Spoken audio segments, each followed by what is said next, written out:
First is the separation block. Imagine waking up one day and forgetting you're made of stardust. Forgetting that the same energy that powers galaxies runs through your veins. That's exactly what happened to you the moment you took your first breath in this physical world. The separation block isn't just another obstacle in your path. It's the mother of all blocks. It's the original forgetting. Every other resistance you experience, every fear, every doubt, every moment of feeling stuck, they all stem from this one cosmic amnesia, the belief that you are separate from everything else. Here's what quantum physics has been screaming at us for over a century. There is no such thing as true separation.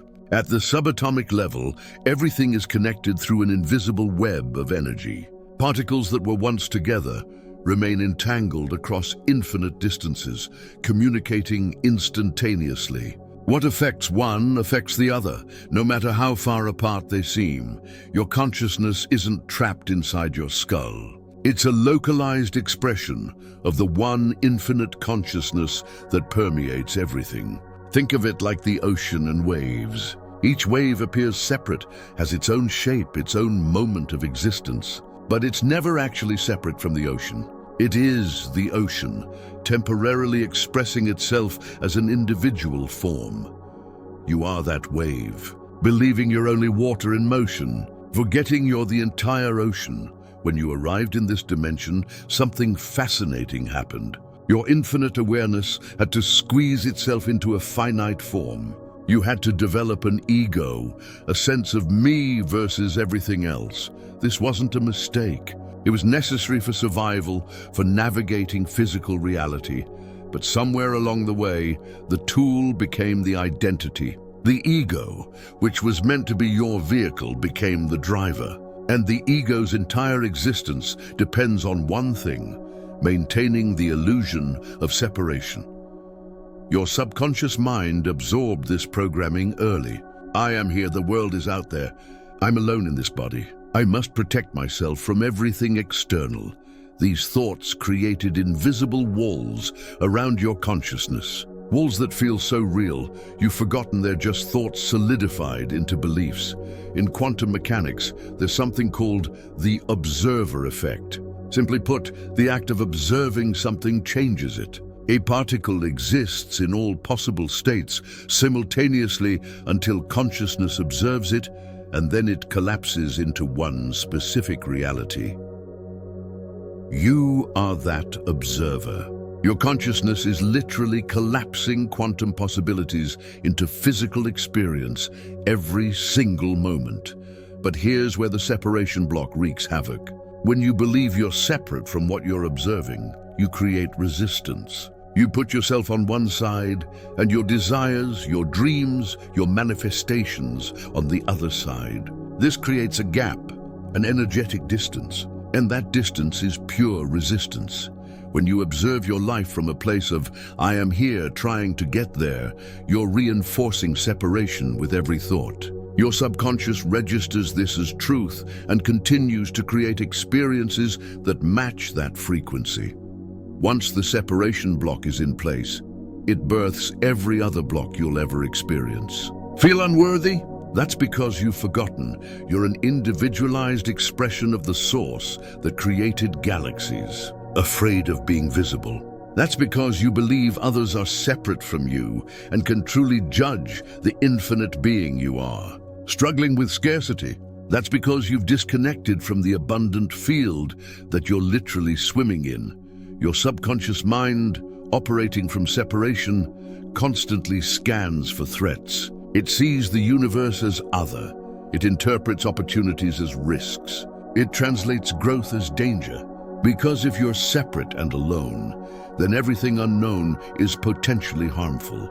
This is why you can read 100 books on manifestation, watch 1,000 videos on raising your vibration, and still feel stuck. Because until you address this root illusion, you're building a house on quicksand.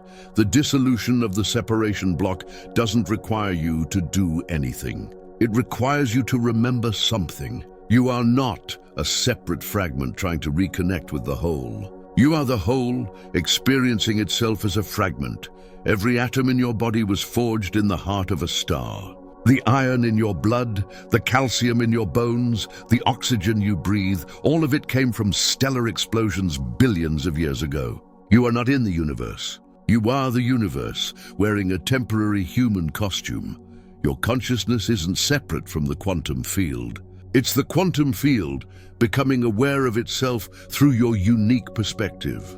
When you truly grasp this, not just intellectually but in your bones, everything shifts, the resistance melts, the struggle ends. Because how can you be separate from what you're made of? How can you lack anything when you're connected to everything? How can you be unworthy when you're literally source consciousness having a human experience? This chapter is your invitation to question the most fundamental assumption you've carried your entire life. The belief that you are a separate individual, isolated in a meat suit, navigating a foreign universe. You're not separate from the creativity that births stars. You're not disconnected from the intelligence that orchestrates nature. You're not alone in a hostile cosmos. You are the cosmos, experiencing itself. And once you truly remember this, you'll realize that every block, every resistance, every moment of feeling stuck was just you forgetting who you really are. The journey from resistance to flow begins here, with remembering, with dissolving the grandest illusion ever created. You were never separate. You just forgot you weren't. Next is the frequency block. Everything in existence is vibration. Your thoughts, your emotions, your body, even the chair you're sitting on right now. It's all energy vibrating at different speeds. And here's the thing about vibration. It doesn't just describe what you are. It determines what you experience. Think of the universe as an infinite radio station, broadcasting on countless frequencies simultaneously. There's a station playing abundance, another broadcasting love, one transmitting peace, and yes, there are stations stuck on fear, lack, and suffering. You're not trying to create these stations. They already exist. Your job is simply to tune your dial to the frequency you want to experience. But here's where most people get stuck. Your subconscious mind has been programmed to a specific frequency range, and it keeps pulling you back to those familiar stations even when you consciously want something different. This is the frequency block. You're not broken. You're not doing anything wrong. You're just tuned to a station you no longer want to listen to, and you've forgotten how to change the channel. Every emotion carries a specific vibrational signature. Shame vibrates at the lowest, heaviest frequency. It's dense, dark, and feels like you're moving through thick mud. Then comes guilt, slightly lighter but still heavy enough to keep you anchored in suffering. Fear vibrates higher than shame, but still keeps you in survival mode, scanning for threats, contracting away from life. Anger burns hotter, and while it feels more empowering than fear, it still keeps you in resistance. As you move up the emotional scale, you encounter courage, which is where real transformation begins. Then acceptance, reason, love, joy, peace, and finally enlightenment. Each emotional state is literally a different frequency, and the frequency you're predominantly vibrating at determines which version of reality you collapse from the quantum field. Your subconscious mind is like a recording device that's been running since before you could speak. It captured every moment of fear your parents felt, every limitation your culture taught, every time someone said you couldn't, shouldn't, or weren't enough. All of these moments created grooves in your energetic signature, patterns that your consciousness keeps falling into like well-worn paths in a forest. These aren't just memories. They're active frequency patterns running in the background of your awareness every single moment. When your conscious mind says, "I want abundance," but your subconscious is vibrating at the frequency of lack, guess which one wins? The subconscious every single time. Because it's operating the transmitter that's broadcasting your signal into the quantum field. This is why affirmations alone rarely work. You're trying to override a deeply ingrained frequency pattern with surface-level words. It's like trying to change the music by yelling at the radio. The station is still broadcasting the same frequency. You're just making noise over it. The quantum field responds to vibration, not vocabulary. It doesn't hear your words, it feels your frequency. And if your frequency is humming with unworthiness, no amount of "I am worthy" statements will shift your reality until you actually change the underlying vibration. Dense emotions aren't your enemy. They're not something to avoid or suppress. They're simply slower vibrational states, and they serve a purpose. Fear kept your ancestors alive. Anger protects boundaries. Grief processes loss. The problem isn't that these emotions exist. The problem is when your subconscious gets stuck broadcasting on these frequencies as its default setting. Imagine your consciousness as light moving through different densities of material. When it moves through fear, shame, and guilt, it slows down dramatically. The light is still there, but it's moving through such dense material that it can barely shine. This is what it feels like to be stuck in lower vibrations. You're still the same infinite consciousness, but you're experiencing yourself through such heavy filters that you forget your true nature. Your subconscious loops are literally repetitive wave patterns, like a song stuck on repeat. You think the same thoughts at the same frequency, which generates the same emotions at the same frequency, which creates the same behaviors, which produces the same results. This is the loop. Not because you're cursed or unlucky, but because you're broadcasting the same signal and receiving the same response from the quantum field. The beautiful thing about frequency is that it can shift instantly. Unlike physical transformation that seems to take time, energetic shifts happen in a moment. One genuine feeling of gratitude can lift your vibration immediately. One authentic moment of love can dissolve hours of fear. One real connection to your infinite nature can shatter years of limited programming. But here's what most people miss. You can't force your way to higher frequencies. You can't shame yourself into joy. You can't fear your way into peace.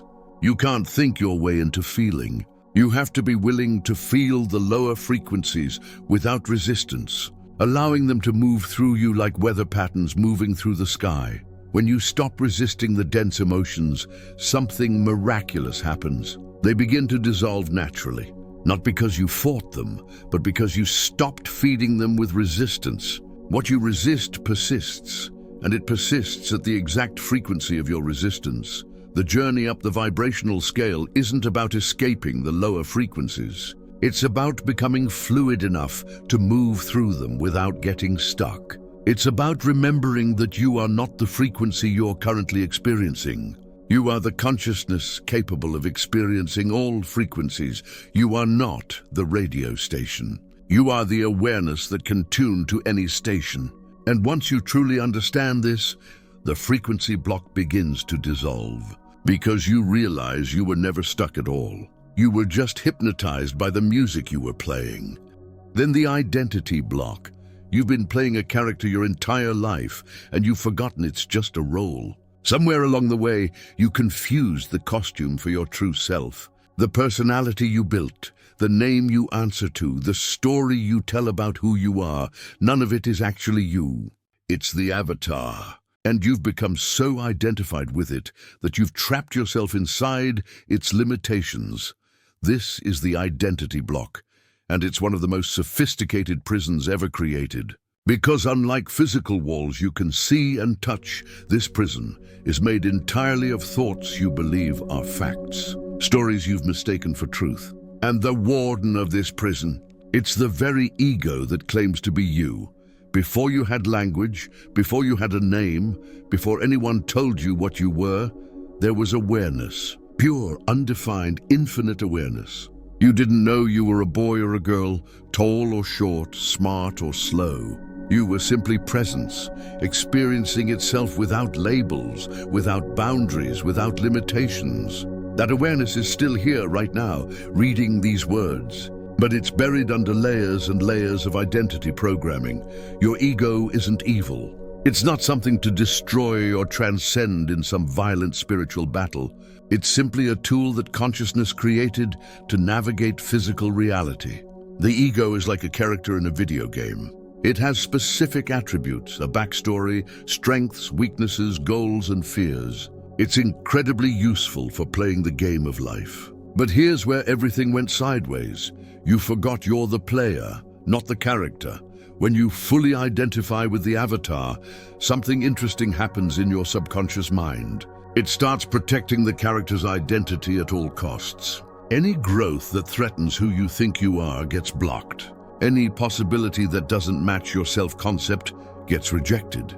Any version of reality where you're different from how you've always been feels dangerous. Even if that difference would be your liberation, your subconscious has files upon files of evidence proving who you are. Every memory, every choice, every experience gets catalogued as proof of your identity. This is who I am because look at what I've always done. This is what I'm capable of because look at what I've achieved or failed at. This is my destiny because look at where I came from. The files are thick, detailed, and incredibly convincing. But here's the quantum truth that shatters this illusion. Identity is not fixed. It's fluid. The you that existed 5 years ago is literally not the same you that exists now. Every cell in your body has been replaced multiple times. Your thoughts have changed. Your beliefs have evolved. Even your memories have been rewritten each time you recalled them. Nothing about you is permanent except the awareness witnessing all of it. In the quantum field, infinite versions of you exist simultaneously. There's a version of you that's confident, abundant, healthy, creative, peaceful, powerful. That version isn't somewhere in the future waiting for you to arrive. It exists right now in a parallel probability. The only thing separating you from that version is the identity you're currently clutching onto like a life raft in the ocean. Your current identity is nothing more than a collapsed wave function. Out of infinite possibilities of who you could be, your consciousness collapsed into this one specific expression based on the beliefs, thoughts, and programming running in your subconscious. And now, your ego defends this collapsed state as if it's the only reality possible. This is why transformation feels so terrifying to most people. Because real transformation isn't about improving the character. It's about letting the character die so a new one can emerge. But your ego interprets this as actual death. If I'm not this person anymore, who am I? If I let go of this identity, will I cease to exist? The fear is primal and paralyzing. The operating system of your avatar runs on beliefs installed before you could consciously choose them. You absorbed ideas about what kind of person you are from parents, teachers, peers, culture, and random experiences that happened before you were 7 years old. These beliefs became the code that runs your avatar automatically. And most people spend their entire lives never questioning if the code is even accurate. You believe you're shy, and your subconscious makes sure you experience situations that confirm it. You believe you're not creative, and your consciousness filters out opportunities that would prove otherwise. You believe you're damaged, limited, or broken, and your reality bends to match that frequency. Not because the universe is punishing you, but because you're creating from the identity you believe is you.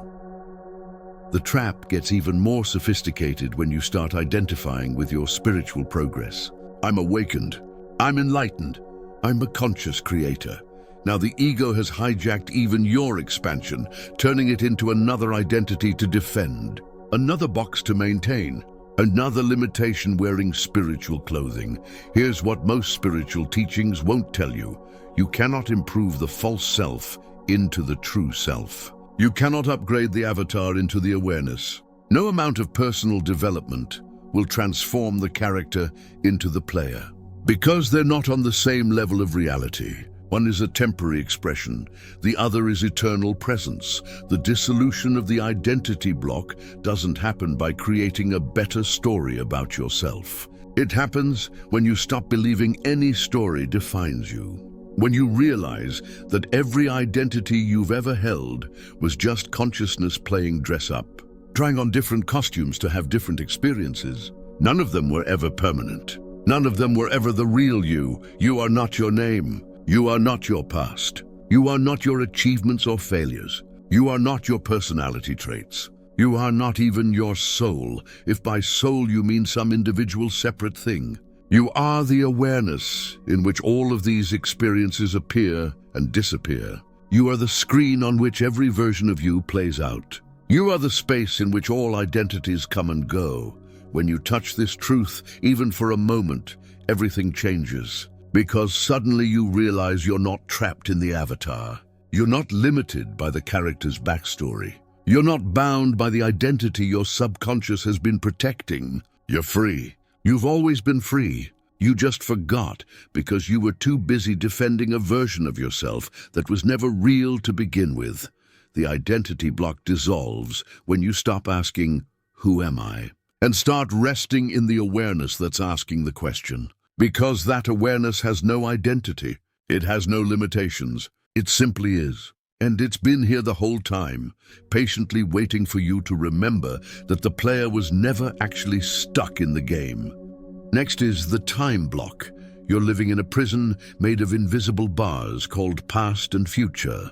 Your consciousness, which exists eternally in the now, has been convinced that it's moving through time like a passenger on a train, watching scenery pass by. But here's the truth that quantum physics keeps trying to tell you. Time, as you experience it, is an illusion. And this illusion is one of the most powerful blocks keeping you stuck in resistance. Right now, in this eternal moment, infinite versions of your life exist simultaneously. The version where you're abundant, healthy, and fulfilled isn't waiting for you in some distant future. It exists now in a parallel probability. The version where you're still carrying wounds from the past isn't behind you. It exists now in a frequency you keep tuning into. All of it, every possible timeline, every conceivable version of your experience exists in the eternal present moment. But your subconscious mind has been programmed to experience reality sequentially, one moment after another, like frames in a film. This programming creates the most insidious trap. It makes you believe that what happened before determines what happens next, that your past predicts your future. That time is a river carrying you from what was to what will be, and you're just floating along, mostly powerless to change course. Your past doesn't exist anywhere except as electrical patterns in your brain and energetic imprints in your field. Yet your subconscious replays these patterns constantly, using them as evidence for what's possible today. Every time you think, "I've always been this way," or "this always happens to me," or "based on my history," you're collapsing the infinite quantum field into a predictable pattern based on memory, not reality. The past is not a fixed thing that happened. It's a story you keep telling, and every time you tell it, you recreate it in the present moment. Your subconscious doesn't know the difference between a memory and a current experience. When you replay trauma, when you rehearse old wounds, when you review failures and disappointments, you're not remembering the past. You're generating it fresh right now and projecting it as if it were then. This is why some people spend decades in therapy revisiting the same wounds without healing them. They're not releasing the past. They're keeping it alive through attention and repetition. The electromagnetic signature of old pain gets reinforced every time consciousness touches it. Not because healing requires suffering, but because most people don't understand that memory is a creative act happening now, not a passive review of what was. Then there's the future, that imaginary place where everything you want is supposedly waiting. Your subconscious has been trained to postpone fulfillment. I'll be happy when. I'll feel worthy after. I'll relax once. The future becomes a holding space for all the permission you won't give yourself now. And because the future never actually arrives, you never actually receive what you're waiting for. Anxiety lives entirely in the projection of future scenarios. Every worried thought is your consciousness leaving the now and trying to control what hasn't happened yet. Your subconscious creates elaborate simulations of disaster, betrayal, failure, and loss, then generates emotional responses to these fabricated futures as if they were real. The body doesn't know the difference between an imagined threat and an actual one, so it activates stress responses to timelines that exist only in your mind. Here's where it gets wild. From a quantum perspective, all possible futures already exist as potential wave functions. The moment you observe one through worry, through planning, through desperate hoping, you begin collapsing that specific probability into manifestation. This is why what you fear often finds you, not because the universe is cruel, but because you're unconsciously selecting that timeline through the frequency of your attention. The only moment where you have any actual power is now. Not now as in this hour or this day, but this eternal present moment where consciousness meets experience. This is the only place where the quantum field responds to your intention. This is the only point where reality is actually malleable. Past and future are just thoughts appearing in this moment, and thoughts only have power when you believe them. Your subconscious time programming creates a devastating loop. You reference the past to predict the future, and then you use that prediction to inform how you show up in the present. But the present is where creation happens. So you end up creating from memory rather than imagination. You manifest history instead of possibility. You recycle old realities instead of birthing new ones. Breaking the time block requires something most people find almost impossible: staying present. Not thinking about staying present, but actually resting your awareness in this moment right here, where nothing from the past can touch you and nothing from the future can threaten you. In this moment, uncontaminated by time, you are infinite. You are unlimited. You are pure creative potential. The challenge is that your subconscious pulls you out of now constantly. A memory surfaces, and suddenly you're energetically back there, reliving it. A thought about tomorrow appears, and instantly you're projecting into that imaginary space. You spend almost no time actually here, in the only moment where life is happening. When you truly collapse into the present moment, something extraordinary occurs. The quantum field stops reflecting your historical patterns and starts responding to your pure intention. Because in the now, you have no history. You have no track record. You have no proof of limitation. You're just consciousness, interfacing with infinite possibility, completely free to choose any timeline. This is why masters throughout history have pointed to presence as the key to everything. Not because being present is a nice spiritual practice, but because it's literally the only place where the quantum field is open, fluid, and responsive to your creative will. Past and future are closed systems, already collapsed, already fixed. The now is the only open system, the only place where new realities can emerge. Your subconscious resists this fiercely. It wants to reference what it knows. It wants the security of predictable patterns. It wants to use yesterday as the template for tomorrow. Staying in the unknown present moment feels dangerous to the part of you that believes survival depends on control and prediction. But here's the secret. The moment you stop living in time, time stops limiting you. The moment you withdraw your energy from past and future, you become a walking singularity, a point of pure, creative potential. The old timelines lose their grip. The future stops being a repetition of history. And in this eternal now, you remember what you've always been, timeless consciousness, playing with time, never bound by it.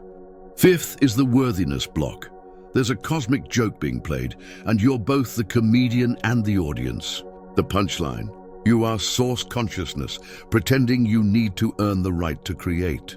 You are the universe in human form, convinced you have to prove your worthiness to receive what you already are. You are God, experiencing amnesia, asking permission from itself. The worthiness block is perhaps the cruelest illusion you've ever accepted, because it takes the infinite creative being that you are and convinces it that love, abundance, joy, and manifestation are privileges to be earned rather than natural expressions of your true nature. It's like the ocean forgetting it has the right to make waves. Your subconscious was programmed with the equation: worthiness equals achievement plus approval minus mistakes. From the moment you could understand language, you absorbed the message that you had to become something other than what you were to deserve good things. You had to be smarter, prettier, more obedient. more successful, more spiritual, more anything except what you naturally were. This programming runs deep because it comes from a fundamental misunderstanding of what you are. If you believe you're a separate human trying to connect with Source, trying to access divine power, trying to become spiritual, then worthiness makes sense as a concept. You'd need to purify yourself, improve yourself, transcend yourself to bridge that gap. But there is no gap. There never was. You didn't come into this world as a blank slate that needed to earn its divinity. You came in as pure source consciousness, already whole, already worthy, already connected to everything. The worthiness wound was added later, layer by layer, experience by experience, until you forgot what you were before anyone told you what you should be. Every time someone's love felt conditional, your subconscious recorded, "I must perform to be loved." Every time your needs were dismissed, it noted, "I must prove my value to matter." Every time you were punished for being yourself, it concluded, "Who I naturally am is not enough." These weren't conscious decisions. They were survival adaptations. Your young mind trying to figure out how to be safe in a world that seemed to require you to be different than you were. The quantum field doesn't operate on worthiness. It doesn't judge. It doesn't evaluate. It doesn't decide who deserves what. It simply responds to frequency, to vibration, to the electromagnetic signature you're broadcasting. A plant doesn't have to prove its worthiness to grow. A star doesn't have to earn the right to shine. They simply express their nature, and the universe supports that expression completely. You are no different, except that you have the unique ability to think yourself out of alignment with your nature. You have the capacity to believe thoughts that contradict your essence. And when you believe you're unworthy, you broadcast that frequency, and the quantum field matches it with experiences that confirm it. Not because you actually are unworthy, but because you're creating from that belief. This is where most manifestation teaching gets trapped. It tells you to affirm your worthiness, to convince yourself you deserve good things, to build up your self-esteem. But these approaches still operate within the framework of worthiness as something you can have more or less of. They're still treating it as a quality you possess, rather than recognizing it as an illusion you're hypnotized by. You cannot become worthy. You can only remember that worthiness was never a real thing to begin with. It's a concept invented by ego mind to create hierarchy, separation, and control. Source consciousness doesn't have a worthiness spectrum. It simply is. And since you are source consciousness, having a temporary human experience, worthiness is as irrelevant to you as it is to a sunset or a mountain. But your subconscious doesn't know this yet. It's still running programs that say you must earn, deserve, prove, and qualify. These programs manifest as self-sabotage when success comes too easily, as imposter syndrome when recognition arrives, as pushing away love when it shows up freely, as financial limits when abundance starts flowing. Because somewhere deep in your programming, there's a file that says, "This much good is not for someone like me." The worthiness block creates a strange paradox. You desperately want to manifest, create, and receive, but the moment these things start happening, your subconscious panics. "Wait, I haven't suffered enough for this. I haven't worked hard enough. I haven't proven myself yet. I haven't healed all my wounds. I'm not ready." So it finds ways to push away exactly what you asked for. This shows up as suddenly losing interest in your desires right before they manifest, or finding flaws in opportunities that would elevate you, or creating drama and problems when life gets too good. Your subconscious genuinely believes it's protecting you by keeping you at the level of worthiness it thinks you've earned. Going beyond that feels dangerous, like flying too close to the sun. Here's what shifts everything: recognizing that you didn't create yourself. You didn't decide to be born. You didn't choose to be conscious. You didn't design your own awareness. Something infinite birthed you from itself as itself. And that something doesn't make mistakes. It doesn't create anything unworthy. It doesn't produce anything that needs to earn its right to exist. You are not a human trying to access divinity. You are divinity experiencing what it's like to be human. The creative force that spins galaxies and orchestrates the dance of atoms is the same force that beats your heart without your conscious effort. You are not separate from it. You are it, localized into this specific point of experience. When you truly feel this truth, not just think it but embody it in every cell, the worthiness question becomes absurd. Does a wave need to prove it's worthy of the ocean? Does a ray of light need to earn its connection to the sun? Does a thought need to demonstrate its value to the mind thinking it? You are the universe experiencing itself. Worthiness doesn't enter the equation. The dissolution of the worthiness block happens when you stop trying to become worthy and start recognizing the impossibility of being anything else. When you realize that your existence itself is proof of your value. When you understand that Source doesn't create anything except from itself, and therefore everything it creates, including you, is Source. This isn't spiritual bypassing or delusional thinking. This is quantum reality. You are not a separate thing trying to reconnect with the whole. You are the whole temporarily experiencing itself as a part. And the whole doesn't doubt itself. It doesn't question its right to exist. It doesn't need anyone's permission to create. It simply does, because that's its nature, and that nature is your nature. Not something to achieve, something to remember, not something to become, something you've always been. The worthiness block dissolves the moment you stop believing in it, because it was only ever a thought. And you are the infinite awareness in which thoughts appear and disappear, unchanging, unlimited, and absolutely worthy of everything, simply because you are. Next is the control block. You're trying to conduct an orchestra while also being the music. You're attempting to control the river while being the water. You're gripping so tightly to the steering wheel of your life that you can't feel the vehicle is designed to drive itself. This is the control block, and it's exhausting you in ways you don't even realize. Control feels like power, but it's actually the opposite. Real power is relaxed. It's effortless. It flows. Control is what happens when you forget you're the creative force and start believing you're a separate human trying to manipulate an external reality. It's resistance disguised as responsibility. Fear dressed up as diligence. Your subconscious developed the control pattern as a survival mechanism. At some point, usually early in life, you experienced chaos, unpredictability, or powerlessness. Maybe things felt unsafe. Maybe love felt unstable. Maybe the world seemed random and threatening. So your mind created a strategy. If I can control everything, I'll be safe. If I can predict outcomes, I won't be hurt. If I can manage every detail, nothing bad will happen. This strategy worked, sort of. It gave you a sense of security in an uncertain world.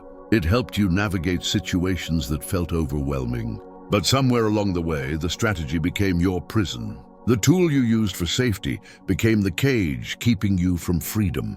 And now you can't stop controlling even when you desperately want to relax. Here's what your subconscious doesn't understand about quantum reality. You can't control how your manifestations arrive, but you absolutely determine what arrives through your frequency. You're not meant to orchestrate the details. You're meant to hold the vision and let the infinite intelligence of the universe arrange the how. But control wants to know the how. It demands the how. It won't let go until it sees the entire path laid out. The quantum field operates through infinite intelligence. It has access to every possible pathway, every synchronicity, every coincidence, every person, every opportunity. It can arrange circumstances in ways your limited human mind could never imagine or predict. But the moment you try to force a specific pathway, you collapse all those infinite possibilities into the narrow tunnel of your control. It's like trying to force a specific route for water flowing downhill. The water knows how to find its way. It naturally follows the path of least resistance. But when you build walls and channels, trying to direct exactly where it goes, you create resistance. You slow the flow. You make the process harder than it needs to be. And often, you end up fighting the natural intelligence that would have gotten you there faster. Your subconscious control patterns show up in fascinating ways. You want a relationship, but you need to control who, when, how they look, how they act, what they believe. You want abundance, but you need to control the source, the timing, the amount, the method. You want healing, but you need to control the process, the timeline, the symptoms, the journey. But I need it to be this way is the control block speaking. Control is really about fear.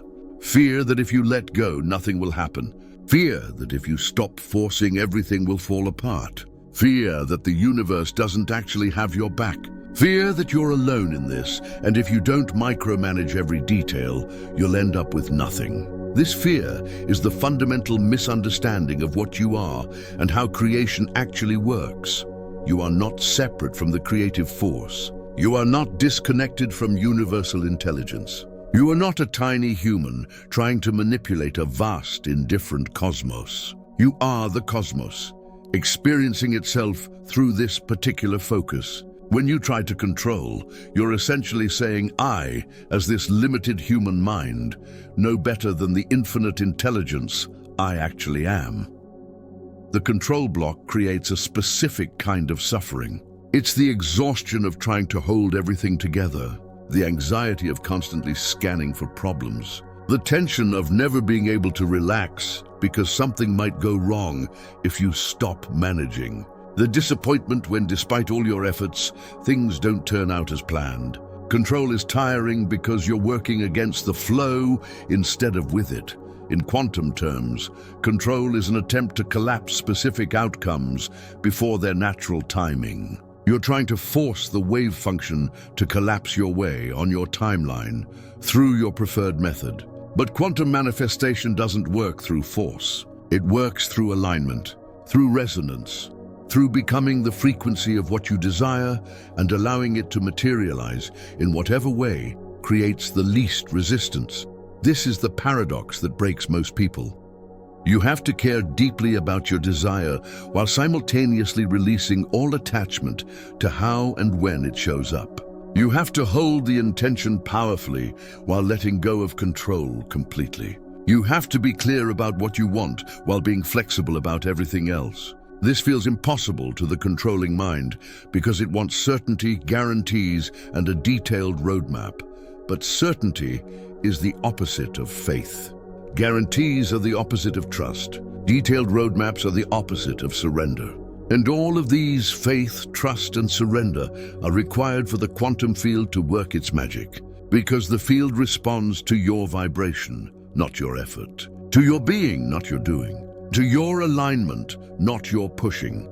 Your subconscious keeps insisting that if you just plan better, work harder, manage more carefully, you'll finally achieve what you want. But often, the very act of controlling is what's blocking your manifestation. Because control broadcasts a frequency of lack and fear. It says, I don't trust this to work out unless I force it, and that distrust becomes the reality you create.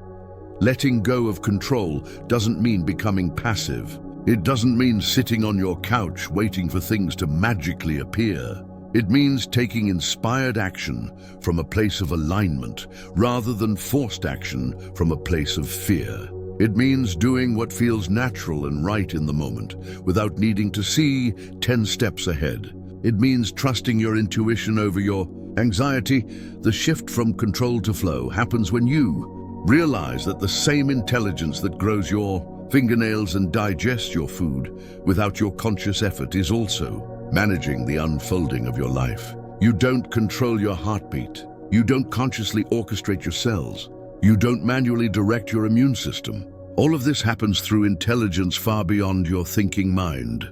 And that same intelligence is available for every other area of your life if you let it work. This is where true power emerges. Not the false power of control, but the real power of alignment. When you stop forcing and start flowing, you tap into the infinite creative potential that's been waiting for you to get out of your own way. When you release your grip on the how, you open the door for miracles that your controlling mind could never have orchestrated. The control block dissolves when you finally trust what you are. When you remember that you're not separate from the intelligence orchestrating everything. When you realize that letting go isn't giving up, It's giving in to a wisdom far greater than your human mind. And in that surrender, you discover something profound. You were never actually in control anyway. You were just exhausting yourself pretending to be. Last is the trust block. You're standing at the edge of an infinite ocean, refusing to swim because you can't see the other shore. You're holding your breath, afraid to inhale, not trusting that air will be there when you need it. You're gripping a branch on a cliff, terrified to let go, even though wings have been growing on your back the entire time. This is the trust block, the final barrier between you and complete flow. Trust is not belief. Belief is something your mind does. Trust is something your entire being surrenders into. Belief says, I think this might work. Trust says, I am willing to dissolve into the unknown. And your subconscious, programmed by every betrayal, every disappointment, every time life didn't go as planned, screams that trust is dangerous. At the core of the trust block is a single devastating question your subconscious keeps asking. What if I surrender and nothing catches me? What if you let go of control and everything falls apart? What if you stop forcing and nothing happens? What if you trust the universe and it abandons you? This question has kept you in resistance for so long that resistance now feels safer than flow. Your subconscious collected evidence against trust from the very beginning. The first time you needed something and it didn't come. The first time you trusted someone and they hurt you. The first time you believed things would work out and they didn't. Each experience added another layer of protection, another reason to never fully surrender, another justification for staying in control. But here's what your subconscious doesn't understand. Those experiences happened when you were identified with separation, operating from fear, broadcasting lack. They happened when you believed you were a separate human, at the mercy of external forces. They happened before you remembered what you actually are. And what you are changes everything. When you know yourself as source consciousness having a human experience, trust transforms from naive hope into quantum certainty. You're not trusting something external to take care of you. You're recognizing that the intelligence managing the cosmos is the same intelligence flowing through you. You're not surrendering to an outside force. You're surrendering into your own infinite nature. The trust block keeps you playing small because it requires guarantees before it will let you leap. It wants proof before faith. It demands evidence before belief. It needs to see the bridge before it will take the step. But quantum manifestation doesn't work that way. The bridge appears as you walk. The path reveals itself as you move. The evidence comes after the trust, not before. This is why most people stay stuck at the threshold of their breakthrough. They're waiting for some external sign that it's safe to trust.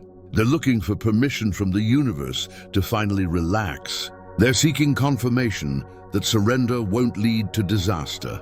But the universe can't give you that confirmation until you take the leap. The quantum field can't show you what's possible until you choose it through your willingness to trust.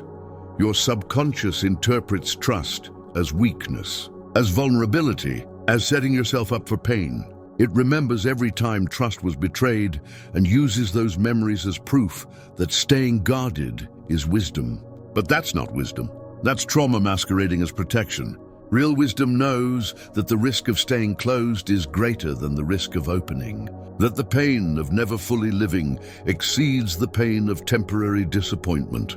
Trust is not about believing everything will turn out exactly as you want. It's about knowing that whatever unfolds is part of your expansion, even when you can't see how. It's recognizing that the universe isn't happening to you. It's happening through you and as you. It's understanding that there are no wrong turns, only different paths to the same awakening. The quantum field is infinitely intelligent. It has orchestrated the birth of stars, the evolution of galaxies, the precise balance of forces that allows life to exist. This same intelligence is orchestrating your life, but it can only work fully when you stop interfering with your doubt, your fear, your need for control. When you finally trust it completely. Spiritual traditions call this surrender, but that word carries baggage. It sounds like giving up, like defeat, like resignation. But quantum surrender is the opposite. It's not giving up your power. It's finally accessing your real power by releasing the false power of control. It's not weakness. It's the ultimate strength, being secure enough in your nature to let go of all securities. Here's the paradox that completes your journey from resistance to flow. You must trust before you have reason to trust. You must surrender before you know what you're surrendering to. You must let go before you can see what will catch you.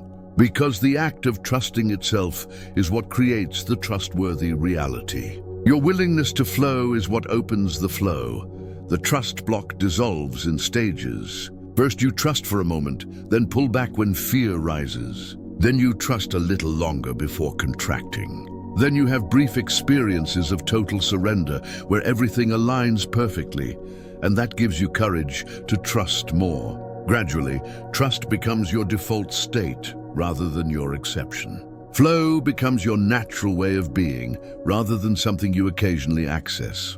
In this state, you stop questioning whether things will work out. Not because you're certain of specific outcomes, but because you're certain of your nature as source consciousness. You stop needing guarantees because you know that whatever happens, you are the awareness experiencing it.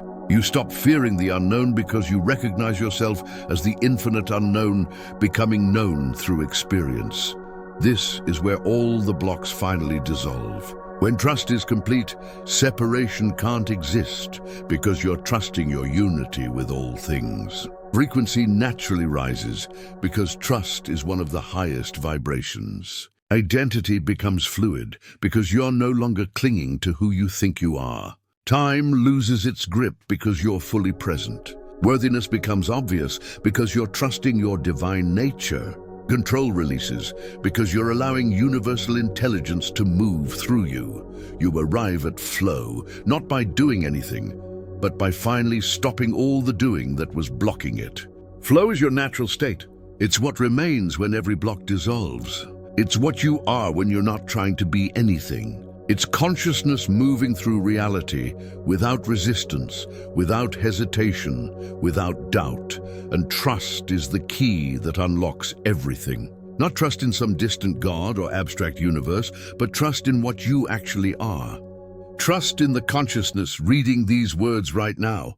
Trust in the awareness that has never left, even while you were lost in the blocks. Trust in the infinite presence that is your true nature.